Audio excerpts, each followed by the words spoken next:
ஆகாஷ்வாணி.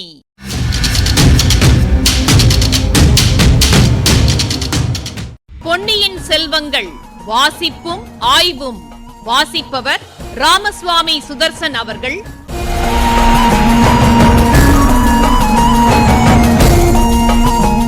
மகாராஜாதிராஜ ராஜகம்பீர ராஜமார்த்தாண்ட ராஜகுலோத்துங்க ராஜகுலதிலக ஈரேழு 14 லோகத்தின் அதிபதி பாரா.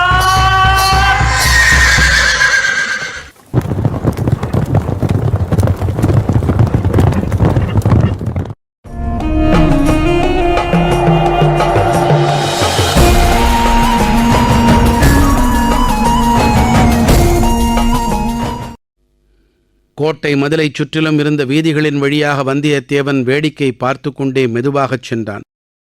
புஷ்பக் கடைகளின் அருகில் சென்றதும் வந்தியத்தேவன் அந்த பூக்கார வாலிபனை நினைத்து கொண்டான். அவனை மறுபடியும் பார்க்கக்கூடுமானால் எவ்வளவு சௌகரியமாக இருக்கும். இந்த நகரில் வசதியாக தங்குவதற்கு ஓரிடம் அவனை கேட்டு தெரிந்து கொள்ளலாமல்லவா? இப்படி எண்ணிய போதே சற்று தூரத்தில் அந்த வாலிபன் வந்து கொண்டிருப்பதை வந்தியத்தேவன் கண்டான். குதிரையிலிருந்து இறங்கி அவனை அணுகினான். தம்பி, பூக்குடலைகளில் ஒன்றையும் காணோமே, பூவெல்லாம் எங்கே, விற்றாகிவிட்டதா என்றான். விற்பதற்காக நான் பூ கொண்டு வரவில்லை, கோயில் பூஜைக்காக பூ கொண்டு வந்தேன். பூவை கொடுத்தாகிவிட்டது, வீட்டுக்கு திரும்பி போகிறேன். எந்த கோயிலுக்கு நீ இந்த புஷ்ப கைங்கரியம் செய்கிறாய்? தளிக்குளத்தார் ஆலயம் என்று கேட்டதுண்டா? ஓஹோ, தஞ்சை தளிக்குளத்தார் என்று கேள்விப்பட்டிருக்கிறேன். அந்த கோயில்தான் போலிருக்கிறது. பெரிய கோயிலா அது? இல்லை இல்லை, சிறிய கோவில்தான்.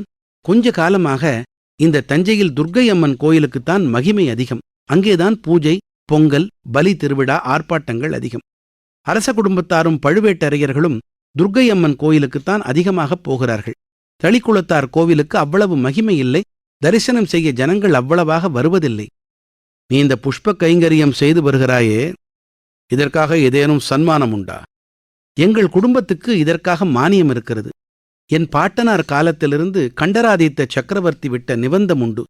தற்சமயம் நானும் என் தாயாரும் இந்த கைங்கரியத்தை செய்து வருகிறோம். தளிக்குளத்தார் கோவில் செங்கல் திருப்பணியா அல்லது கருங்கல் பணி செய்திருக்கிறார்களா என்று வல்லவரையன் கேட்டான். அவன் வருகின்ற வழியில் பல செங்கல் கோயில்களுக்கு கருங்கல் திருப்பணி நடந்து கொண்டிருப்பதை பார்த்திருந்தபடியால் இவ்விதம் கேட்டான். இப்போது செங்கல் கோயில்தான், கருங்கல் திருப்பணி விரைவில் தொடங்கும் என்று கேள்வி. இந்த திருப்பணியை உடனே நடத்த வேண்டும் என்று பழையாறை பெரிய பிராட்டியார் விரும்புகிறாராம்.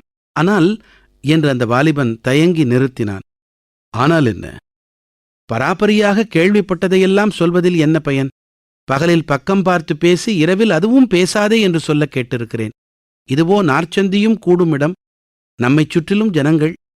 இந்த மாதிரி இடத்திலே நின்றுதான் தைரியமாக எந்த ரகசியமும் பேசலாம். இந்த பெருங்கூட்டத்திலும் இறைச்சலிலும் நம்முடைய பேச்சு யாருகாதிலும் விழாது. பேசுவதற்கு ரகசியம் என்ன இருக்கிறது என்றான் அந்த வாலிபன் வந்தியத்தேவனை கொஞ்சம் சந்தேகத்துடன் பார்த்து. ஆஹா, இந்த பிள்ளை நல்ல புத்திசாலி. இவனுடன் சிநேகம் செய்து கொள்வதில் லாபம் உண்டு.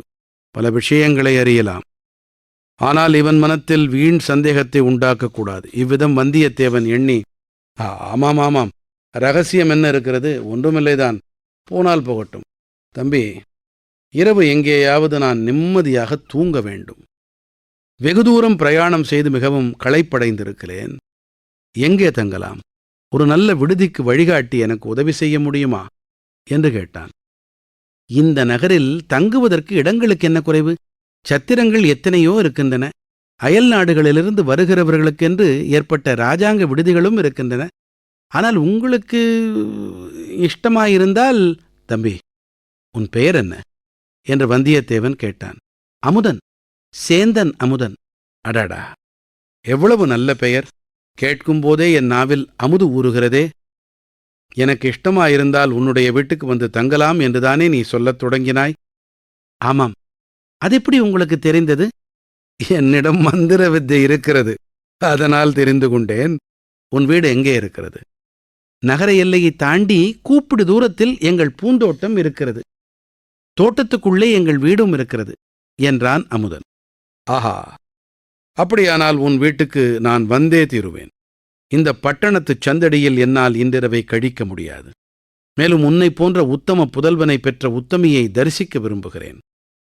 என்னை பெற்ற அன்னை உத்தமிதான், ஆனால் துர்பாக்கியசாலி. அடடா, ஏன் அவ்வாறு சொல்லுகிறாய்? ஒருவேளை உன் தந்தை? என் தந்தை இறந்துதான் போனார். ஆனால் அது மட்டுமல்ல, என் தாய் பிறவியிலேயே துர்பாக்கியசாலி. பார்த்தால் தெரிந்து கொள்வீர்கள். பாருங்கள், போகலாம். அரை நாழிகை நேரம் நடந்து அவர்கள் நகர்ப்புறத்துக்கு அப்பால் இருந்த பூந்தோட்டத்துக்கு வந்து சேர்ந்தார்கள். இரவில் மலரும் பூக்களின் இனிய மணம் வந்தியத்தேவனுக்கு அபூர்வ சுகமயக்கத்தை உண்டாக்கியது. நகரத்தின் வீதிகளில் எழுந்த கோலாகல இரைச்சலும் சந்தடியும் அங்கே அவ்வளவாக கேட்கவில்லை. பூந்தோட்டத்தின் மத்தியில் ஓட்டு வீடு ஒன்று இருந்தது. பக்கத்தில் 2 குடிசைகள் இருந்தன. தோட்ட வேலையில் உதவி செய்த 2 குடும்பத்தார் அந்த குடிசைகளில் இருந்தார்கள். அவர்களில் ஒருவனை அமுதன் அழைத்து வந்தியத்தேவனுடைய குதிரைக்கு தீனி வைத்து மரத்தடியில் கட்டி வைக்கும்படி கூறினான். பிறகு வீட்டுக்குள் அழைத்துச் சென்றான். அமுதனுடைய தாயாரை பார்த்ததும் வந்தியத்தேவனுக்கு அவளுடைய துர்பாக்கியம் இத்தகையது என்று தெரிந்துவிட்டது. அந்த மூதாட்டி பேசும் சக்தியற்றவள், காதும் கேளாது என்று தெரிந்தது. ஆனால் அந்த மாதரசியின் முகத்தில் கருணையும் அன்பும் நிறைந்து ததும்பியதை வந்தியத்தேவன் கண்டான். கூறிய அறிவின் ஒளியும் அந்த முகத்திலிருந்து வீசியது. பொதுவாக ஏதாவது ஒரு அங்கத்தில் மாற்றுத்திறன் படைத்தவர்கள் மற்றபடி சிறந்த அறிவு கூர்மை உள்ளவர்களாக விளங்குவது சிருஷ்டி விசித்திரங்களில் ஒன்று அல்லவா? அமுதன் சில சமிக்ஞைகள் செய்ததும் அந்த மூதாட்டி வந்திருப்பவன் அயல் தேசத்திலிருந்து வந்த விருந்தாளி என்று தெரிந்து கொண்டாள். முகபாவத்தினாலேயே தன்னுடைய பரிவையும் வரவேற்பையும் தெரிவித்தாள். சற்று நேரத்துக்கெல்லாம் இலை போட்டு அந்த அம்மாள் உணவு பரிமாறினாள். முதலில் இடியாப்பமும் இனிப்பான தேங்காய்ப்பாலும் வந்தன. அந்த மாதிரி இனிய பலகாரத்தை வந்தியத்தேவன் தன் வாழ்நாளில் அருந்தியதில்லை. 10-12 இடியாப்பமும் அரைப்படி தேங்காய்ப்பாலும் சாப்பிட்டான். பிறகு புளிக்கறியும் சோளமா பணியாரமும் வந்தன. அவற்றையும் ஒரு கை பார்த்தான். அப்படியும் அவன் பசி அடங்கவில்லை. கடைசியாக கார்படி அரிசிச்சோறும் அரைப்படி தயிரும் நுங்கினான். பிறகுதான் அவன் இலையிலிருந்து எழுந்தான். சாப்பிடும்போதே சில விஷயங்களை அமுதனிடம் கேட்டு தெரிந்து கொண்டான். தஞ்சை கோட்டைக்குள்ளே அப்போது சுந்தர சோழ சக்கரவர்த்தியையும் அவருடைய அரண்மனை பரிவாரங்களையும் தவிர இன்னும் முக்கியமாக யார் யார் இருக்கின்றார்கள் என்று விசாரித்தான். பெரிய பழுவேட்டரையர், சின்ன பழுவேட்டரையர் இவர்களின் மாளிகைகளும் பரிவாரங்களும் அங்கு இருந்தன. தனபொக்கிஷம், தானிய பண்டாரம் இரண்டும் கோட்டைக்குள் இருந்தபடியால் அவற்றை பரிபாலிக்கும் அதிகாரிகளும் கணக்கர்களும் இருந்தார்கள். சுந்தரச் சோழரின் அந்தரங்க நம்பிக்கைக்கும் அபிமானத்துக்கும் பாத்திரரான அனிருத்த பிரம்மராயர் என்னும் அமைச்சரும் திருமந்திர ஓலை நாயகரும் கோட்டைக்குள்ளேதான் வசித்தார்கள். மற்றும் சின்ன பழுவேட்டரையரின் தலைமையில் தஞ்சை கோட்டையை காவல் புரிந்த வீரர்களும் அவர்களுடைய குடும்பத்தாரும் அங்கேயே தங்கியிருந்தார்கள். பொன் வெள்ளி நகை வியாபாரிகளும் நவரத்ன வியாபாரிகளும் பொன்னாசாரிகளும் கோட்டைக்குள் இடம் அடிக்கப்பட்டிருந்தார்கள். பெரிய பழுவேட்டரையரின் கீழ் வரி விதிக்கும் வேலை பார்த்த 100கணக்கான அலுவலர்கள் இருந்தார்கள். துர்க்கையம்மன் கோவில் கோட்டைக்குள்ளேதான் ஒரு மூலையில் இருந்தது. கோவில் பூசாரிகளும் பணிவிடையாளரும் கணிகையரும் கோவிலுக்கு அருகில் குடியிருந்தார்கள். இதையெல்லாம் தெரிந்து கொண்ட பிறகு, அமைச்சர்கள் அனைவரும் தற்சமயம் கோட்டையில் இருக்கின்றார்களா என்று கேட்டான் வந்தியத்தேவன். எல்லோரும் எப்படி இருப்பார்கள்? பற்பல காரியமாக வெளியில் போய்க் கொண்டும் வந்து கொண்டும் தான் இருப்பார்கள். அனிருத்த பிரம்மராயர் சில காலமாகவே நகரில் இல்லை. அவர் சேரநாடு சென்றிருப்பதாக கேள்வி. பெரிய பழுவேட்டரையர் 4 தினங்களுக்கு முன்னால் வெளியே சென்றார். கொள்ளிடத்துக்கு வடக்கே நடுநாட்டுக்குச் சென்றதாக கேள்வி. இப்பகுதியின் ஆய்வினை வழங்குகிறார் ஐங்கரன் அவர்கள்.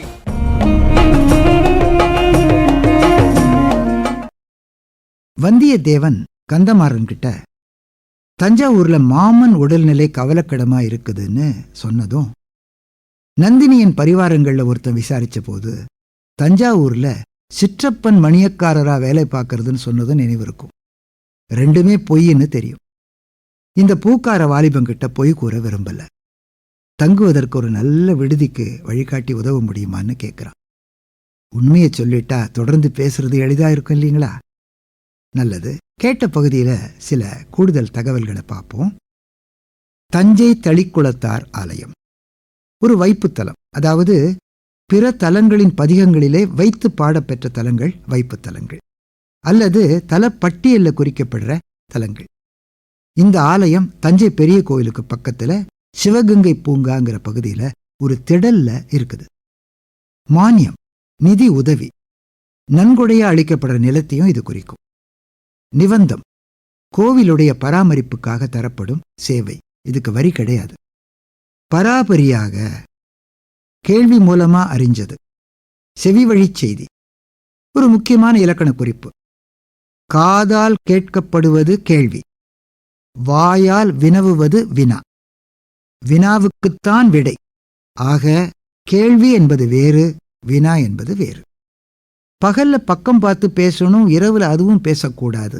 இந்த அறிவுரையை இன்னைக்கு 2ஆம் தடவை கேட்கிறான் வந்தியத்தேவன். இதுக்கு முன்னாடி குழந்தை ஜோதிடர் சொன்னாரே, சேந்தன், அழகான தமிழ் பேர். சேந்து சிவப்பு, சேந்த சிவந்த, சேந்தன் செம்மேனி முருகன். குதிரைக்கு தீனி, தீனி வச்சா அது தின்னும், தின்னுவது தீனி ஆயிடுச்சு. அமுதனின் உதவியாளன் குதிரைக்கு தீனி வைக்கிறான். அம்மா வந்தியத்தேவனுக்கு உணவு பரிமாறுறாங்க. எப்படி பொருத்தமான சொற்களை தேர்ந்தெடுக்கிறார் பாருங்க. நுங்கினான், நுங்கல், விழுங்குதல். நல்லது, அடுத்த பகுதியில் சந்திப்பு.